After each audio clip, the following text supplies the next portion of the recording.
It's Rachel with Pretty in Plants, and today I'm gonna chat with you my favorite things for winter and preparing your plants for winter, and a little follow-up on the Pothos video from last week.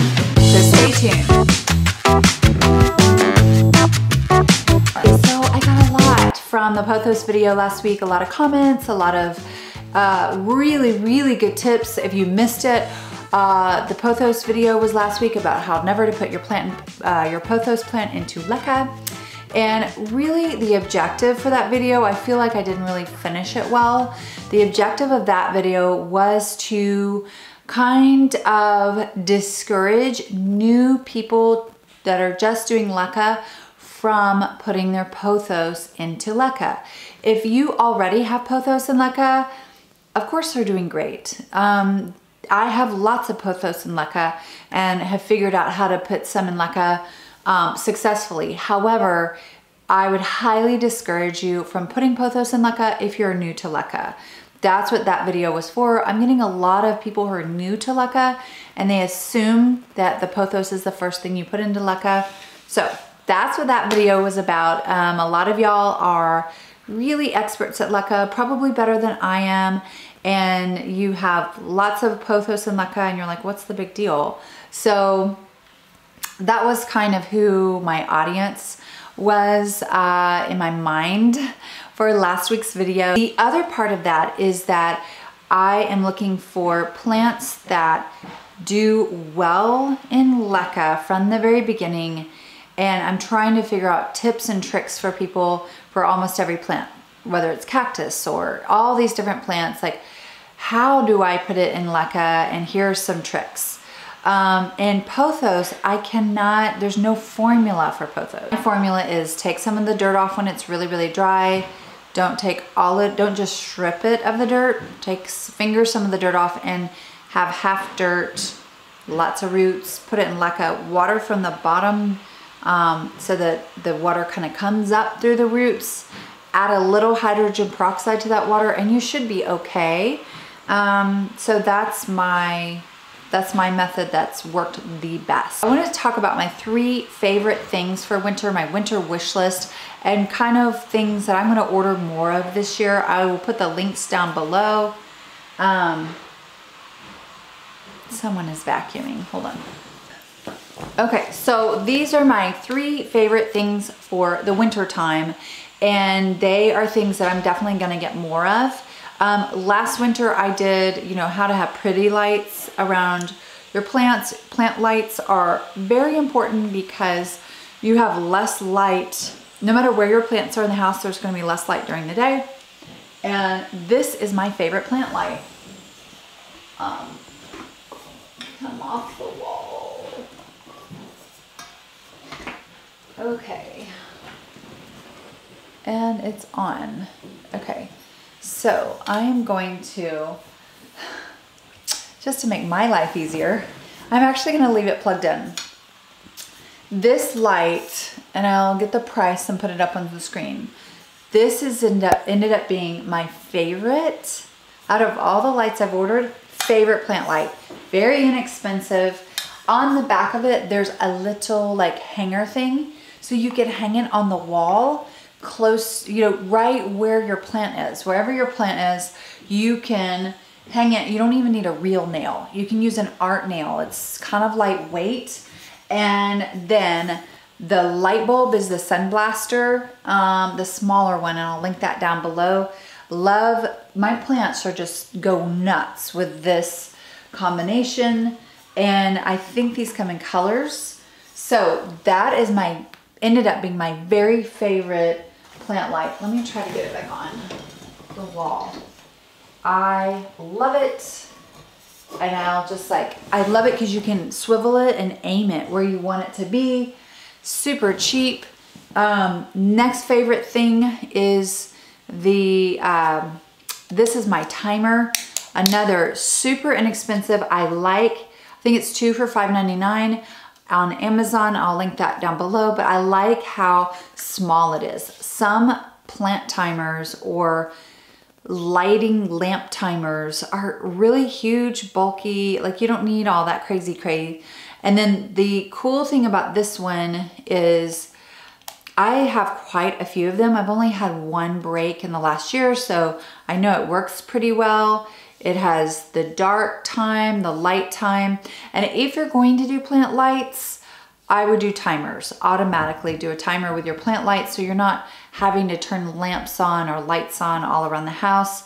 If you go out of town, it comes on. And for your timer, I like to schedule mine about 12 hours a day. So 8 to 8, 7 to 7.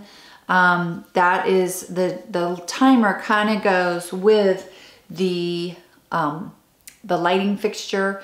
Now you can use lamps, you can use whatever works for you aesthetically, but for me and for the size of my plants, my hanging plants, especially my bigger plants, to be able to hang a light kind of up on the wall, that lighting fixture is the best. And my last and final amazing winter item is the Propagate Pro. It's a round heating mat for your plants. I love this one because anything that's a little more incognito, I'm huge on aesthetics in my house. I only collect plants because I want my house to be beautiful. I do not have like a greenhouse or big plant rooms or height. Just, it's all about beauty. And so this, you can kind of put stealth mode underneath your plant and then plug it in. Your plants, the reason I would do this and the reason I did it last year and I loved it was, for instance, I got my Thai constellation. I ordered it January, New Year's Eve, and they let me know 3 weeks later that your Thai is ready. Can we ship it now? Well, it was still kind of chilly here in San Antonio. And I said, sure, ship the Thai constellation. When it came, variegated plants can be very slow to adapt, slow growing in the beginning. And your Thai constellation is like your papa bear of all your plants. And so you really want it to do well. Well, mine came in dirt and I'm like, I'm gonna be so good. I'm gonna keep it in dirt until the spring. And about a month in, I noticed it had a lot of rotten roots. I kind of pulled the dirt out to see what was going on with it. I'm like, rotten roots. So took it out of the dirt, put it into leca. It's still kind of chilly, not a lot of warmth or sun. And so that's where this bad boy came in. Put this under the pot, was able to keep the roots warm and it started pushing out new roots. So I kind of like this one. There's big square ones that I have those linked below. Those are great if you have lots of propagations and stuff you're doing in the winter time. But if you just have pots and the plant seems like you want the plant to have more growth, new growth, push out roots even during winter, roots have to be above 68 degrees in order to push out new roots. The other part too of this is I never put the plant directly on the mat. The heat mat is gonna be a little warm for most of my plants. And so I actually put a piece of cardboard, a file folder cut into a circle, something that's just kind of a little bit of a insulation from just the heat pad. This was a lifesaver. My Thai constellation, once it had the heating pad and a little extra humidity, it finally just started taking off. So those are my winter tips and I hope y'all enjoyed it. Definitely put your tips down below. Are you nervous about this winter?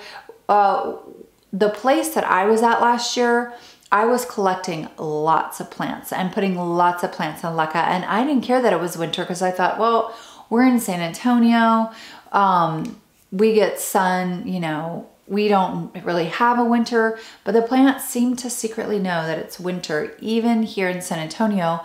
And there's, if you're gonna be, sometimes you can't help it, you're gonna get some new plants during the winter time. And the heat mat, the extra lighting, those are little things that help your plants just be extremely happy no matter what time of year it is. You will notice some of your plants, like your Ficus lyrata, your Ficus audrey, some of your plants will stop growing during the winter. They do have kind of a quiet, dormant period. And I do water less when that happens. And sometimes I even cut down on the nutrients because the plant is a little bit asleep. You want to respect that space. Halloween, which is in 3 or 4 weeks, to Valentine's Day. That's kind of the really more intense period for plants where some of them, not all of them, some of them will just keep going. Sometimes some Hoyas, it's 1 month, the month of December or the month of January, and then bam, they start growing again. But those are some tips I hope that help you. Like just push, you know, a little more growth out of your plants for the year. Let me know if you have some plants that you're just now putting into leca, or you want to put in leca. I did it the whole winter and I did lose some plants, but probably if I'd had more understanding, I wouldn't have lost quite as many last winter, but we made it. I transferred a Ficus audrey, an 8-foot Ficus audrey, January last year. It did incredible. I did keep it dry for 30 days. I gave it a little water and that was it. And I just waited until it was ready for water again. It did amazing. So if I get any new plants this winter, I will probably be transferring them. And you can do it successfully. You just have to be pretty cognizant of the fact that they're gonna want even less water because it's winter time. So hope this helped y'all. Can't wait to see you next time.